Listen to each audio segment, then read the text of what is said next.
Shejtani, Allahu e mallkoft, disa njerëz i lajthit dhe vjen deri në një përfundim sa që i mashtron ata njerëz edhe ata thojnë po në mësi nuk po muj mu qka prej gjinahave, unë po kom dëshirë me i braktis gjinahat, por ko pas kohë po këthen atë gjinahat, pse mu pendu tek Allahu?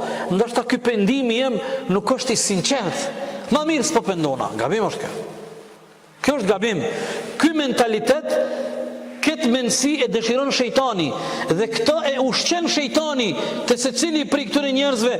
Jo, keni me i pa hadithet, sa herë bën ti bashkë me mu gjuna, dush mu pendu tek Allahu.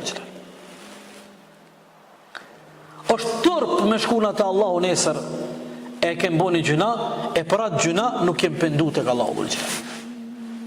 Nuk thonë është gabim.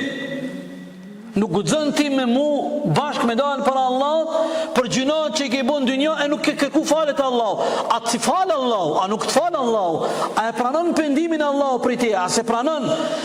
A të mëshiron, a nuk të mëshiron? Kjo nuk është puna jote. Kjo nuk është puna jote. Kjo është nën mëshirën e të madhit Allah.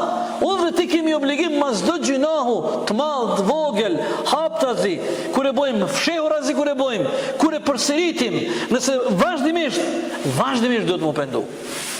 Mos me shku të Allahu e me na mbet ndonjë gjuna që ne nuk kemi pendu tek Allahu te baraka o taala.